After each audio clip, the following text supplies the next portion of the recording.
Hello friends, स्वागत है आप सबका आपके अपने यूट्यूब चैनल स्मार्ट स्टडी 2.0 में। आज के इस वीडियो में मैंने हिंदी के 20 क्वेश्चंस लिए हैं। ये आपके लिए मॉक टेस्ट है। वीडियो के लास्ट में आप लोग बताइएगा कि 20 में से आपके कितने क्वेश्चन सही हुए। चलिए फ्रेंड्स, वीडियो को स्टार्ट करते हैं। जो खाने योग्य ना हो वाक्यांश के लिए एक शब्द होगा। अखाद्य, अनुचित, सड़ा, शीला। बताइए कौन सा ऑप्शन सही है। जब फ्रेंड्स आप लोग ऑप्शन ए बी कमेंट करते हैं तो क्वेश्चन नंबर भी कमेंट किया करिए कि ए का कौन सा ऑप्शन सही है। जो खाने योग्य ना हो उसे क्या कहेंगे, अखाद्य कहेंगे, यानी ऑप्शन नंबर ए आपका सही है। और जो खाने योग्य हो उसे क्या कहेंगे, उसे खाद्य कहेंगे। जो खाने योग्य हो उसे खाद्य कहेंगे। अनुचित, इसका विलोम शब्द क्या होगा, तो अनुचित का विलोम उचित होता है। खाद्य का विलोम आपसे पूछे तो अखाद्य हो जाएगा। निम्नलिखित में से कौन सा शब्द स्त्रीलिंग में प्रयुक्त होता है। ऋतु, पंडित, हंस, आचार्य। आचार्य का स्त्रीलिंग शब्द आपसे एग्जाम में पूछता है तो क्या होगा, आचार्य होगा। आप लोग याद रखिएगा, ये एग्जाम में काफी पूछा जाता है। हंस ये भी पुल्लिंग शब्द है। पंडित ये भी पुल्लिंग शब्द है। इसका स्त्रीलिंग क्या हो जाएगा, पंडिताइन हो जाएगा। ऋतु जो है ये आपका स्त्रीलिंग शब्द है। ऑप्शन नंबर ए जितने भी लोग कह रहे हैं उनका बिल्कुल सही है। नेक्स्ट क्वेश्चन, रज्जु शब्द का अर्थ है राजी, रस्सी, मछली, रवि। बताइए कौन सा ऑप्शन सही है। फ्रेंड्स, अगर अभी तक आपने चैनल को सब्सक्राइब नहीं किया है तो सब्सक्राइब कर लीजिए ऐसी और वीडियो देखने के लिए। और वीडियो को आप लोग लाइक कर दिया करिए, इससे हमें मोटिवेशन मिलता है कि हम आपके लिए ऐसी और वीडियो बनाएं। रज्जु शब्द का अर्थ होता है रस्सी। ऑप्शन नंबर बी आपका सही है। निम्नलिखित में से शुद्ध वर्तनी वाला शब्द है। किसकी वर्तनी शुद्ध है। विशेष किस तरह लिखा जाता है, बताइए कौन सा ऑप्शन सही है। विशेष, ऑप्शन नंबर ए आपका जो है वो बिल्कुल सही है। जो एक स्थान पर टिककर नहीं रहता, वाक्य के लिए एक शब्द कौन सा है। अस्थिर, अडिग, यायावर, गतिशील। अस्थिर यानी जो स्थिर ना हो उसे क्या कहेंगे, अस्थिर। अडिग यानी जो अपने बात पे अडिग हो, टिका हो। जो अडिग यानी दृढ़ निश्चय जिसने किया हो। यायावर यानी जो एक स्थान पर टिककर नहीं रहता उसे यायावर कहते हैं। ऑप्शन नंबर सी आपका सही है। अज्ञान का तद्भव शब्द चुनिए। अज्ञान का तद्भव शब्द बताना है। अज्ञान आपका कौन सा शब्द है, तो तत्सम शब्द है, यानी संस्कृत का शब्द है। इसका तद्भव क्या हो जाएगा, अजान होगा। ऑप्शन नंबर बी जो है वो सही है। ए भी गलत है, सी भी गलत है और डी भी गलत है। पोषक का उपर्युक्त विपरार्थक शब्द होगा। इसका विलोम शब्द क्या होगा, पोषक का। 4 ऑप्शन दिया है, बताइए क्या होगा। क्षीणकारी नहीं होगा, अनपोषक नहीं होगा। ऑप्शन ए भी गलत है। ऑप्शन नंबर सी आपका सही है, पोषक का शोषक हो जाएगा। दीर्घायु का विलोम शब्द होगा। दीर्घायु का विलोम बताइए। दीर्घायु यानी जिसकी आयु लंबी हो और अल्प आयु जिसकी आयु कम हो। क्षणिक का विलोम क्या होता है, शाश्वत होता है।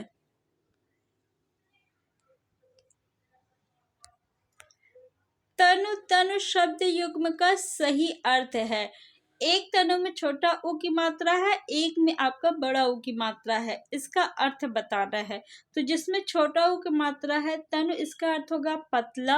और जिसमें बड़ा उ की मात्रा है उसका अर्थ होगा शरीर या देह।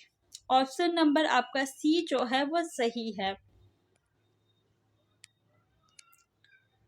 ह्रस्व स्वर का उदाहरण है।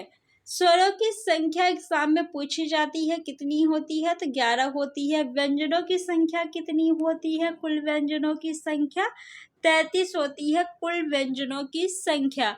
स्पर्श व्यंजनों की संख्या पूछे तो कितनी होगी? स्पर्श व्यंजनों की संख्या कितनी होती है? 25 होती है स्पर्श व्यंजनों की संख्या।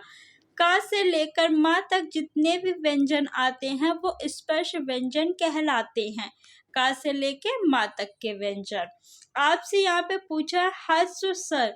स्वर कितने होते हैं? 11 होते हैं, जिसमें से ह्रस्व स्वर जो है वो 4 होते हैं और 7 स्वर जो होते हैं वो दीर्घ स्वर कहलाते हैं। ऑप्शन नंबर ए आपका जो है वो बिल्कुल सही है। ह्रस्व अ, ह्रस्व ई, ह्रस्व उ और री ये ह्रस्व स्वर कहलाते हैं। इन्हें हम लोग मूल स्वर भी कहते हैं। अगर आपसे मूल स्वर पूछे या जड़ स्वर पूछे तो आप ये 4 स्वर बताएंगे। अगर आपसे संयुक्त दीर्घ स्वर पूछे तो आप ए और ओ को बताएंगे। ये चारों स्वर जो है ये संयुक्त दीर्घ स्वर कहलाते हैं। और मूल दीर्घ स्वर जो है दीर्घ आ, दीर्घ ई और दीर्घ उ कहलाता है। एग्जाम में काफी ज्यादा पूछा जाता है, याद रखिएगा आप लोग इसे। ढीठ शब्द का तत्सम है। ढीठ शब्द जो है ये तद्भव शब्द है, इसका तत्सम शब्द आपको बताना है। तो ऑप्शन नंबर डी जो है वो सही है, धिष्ठ हो जाएगा। निम्नलिखित में से कौन सा शब्द तत्सम नहीं है आपको बताना है। आंख, नयन, नेत्र या दिग। बताइए कौन सा तत्सम नहीं है, यानी तद्भव शब्द आपको बताना है। दृग आपका तत्सम शब्द है, नेत्र भी तत्सम है, नयन भी तत्सम है और आंख जो है ये तद्भव शब्द है। ऑप्शन नंबर ए आपका सही है। मैंने आपको ट्रिक भी बताई थी कि जिस शब्द में खा दिख जाए वो क्या होगा, वो तद्भव शब्द होगा। प्रसारण का विलोम शब्द है, बताइए क्या होगा। प्रतिपादन, आरक्षण, आकुंचन, सदर्शन। प्रसारण का विलोम क्या हो जाएगा? आकुंचन हो जाएगा। ऑप्शन नंबर सी आपका सही है। फ्रेंड्स, आप लोगों को यहाँ पे कम समय में अधिक क्वेश्चन कराया जाता है और वो भी व्याख्या के साथ। आप लोग चैनल को सब्सक्राइब करके वीडियो को लाइक करके अपने फ्रेंड्स में शेयर कर दीजिए। जातिवाचक संज्ञा बताइए। संज्ञा किसे कहते हैं? नाम को संज्ञा कहते हैं। किसी भी वस्तु, स्थान या व्यक्ति के नाम को ही संज्ञा कहते हैं। संज्ञा 5 प्रकार की होती है। व्यक्तिवाचक संज्ञा, जातिवाचक संज्ञा, द्रव्यवाचक संज्ञा, समूहवाचक संज्ञा और भाववाचक संज्ञा। आपसे यहाँ पे जातिवाचक संज्ञा पूछ रही है, जिससे जाति का बोध होता है उसे हम जातिवाचक संज्ञा कहते हैं। जैसे लड़का, लड़का कहने से लड़के जाति का बोध हो रहा है, इसमें सभी लड़के आ जाएंगे। लड़की कहेंगे तो लड़की जाति का बोध होगा। वकील कहेंगे तो वकील जाति का, जितने भी वकील होंगे सब आ जाएंगे। डॉक्टर कहेंगे तो जितने भी डॉक्टर लोग होंगे सब आ जाएंगे, यानी डॉक्टर का बोध हो रहा है, वहां पे डॉक्टर जाति हो जाएगी। तो लड़का जो है आपका जातिवाचक संज्ञा है। ऑप्शन नंबर ए आपका सही है। सेना, सेना से समूह का बोध हो रहा है, क्योंकि सेना में कोई एक व्यक्ति नहीं होगा, ढेर सारे लोग होंगे, तो ये समूहवाचक संज्ञा है सेना।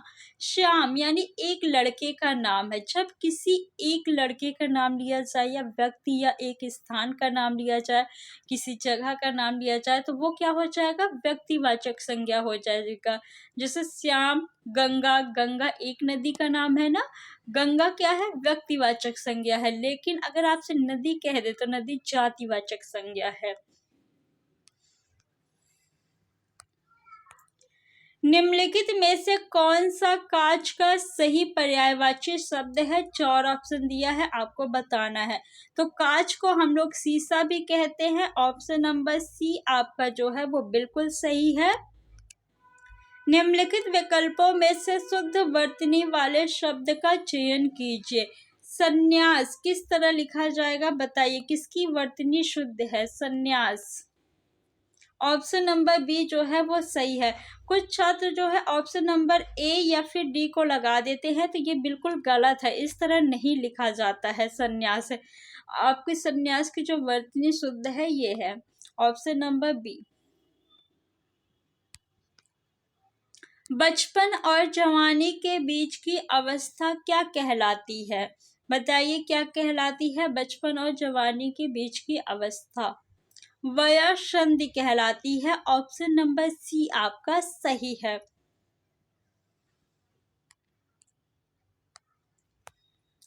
कौन सा शब्द मित्र का पर्यायवाची नहीं है? मित्र का पर्यायवाची नहीं है, आपको बताना है। सहयोगी मित्र का पर्यायवाची है, दोस्त भी है, उदार भी है। ऑप्शन नंबर ए आपका सही है। सूर्य जो है वो मित्र का पर्यायवाची शब्द नहीं है। मित्र का भाववाचक संज्ञा शब्द एग्जाम में पूछा जाता है तो मित्रता होता है मित्र का भाववाचक संज्ञा शब्द। निम्नलिखित में से वर्तनी की दृष्टि से शुद्ध शब्द का चयन करें। किसकी वर्तनी शुद्ध है आपको बताना है। 4 ऑप्शन दिया है। तो पूजनीय नहीं होता है, ऑप्शन ए गलत है। उज्जवल जो है इसकी भी वर्तनी गलत है। उज्जवल उज्जवल याद रखिएगा, एग्जाम में काफी ज्यादा पूछा जाता है। परिपार्श्विक इसकी वर्तनी शुद्ध है। ज्योत्सना ये भी आपका गलत है। ज्योत्सना ये इसकी शुद्ध वर्तनी है। नेक्स्ट क्वेश्चन और आज के इस वीडियो का लास्ट क्वेश्चन है। हर्ष का सही विलोम शब्द है। हर्ष का विलोम शब्द आपको बताना है। विषाद, खेद, वेदना, दुख। दुख का विलोम शब्द क्या हो जाएगा? सुख होगा। वेदना का विलोम शब्द क्या हो जाएगा? आनंद। विषाद का क्या होगा? हर्ष।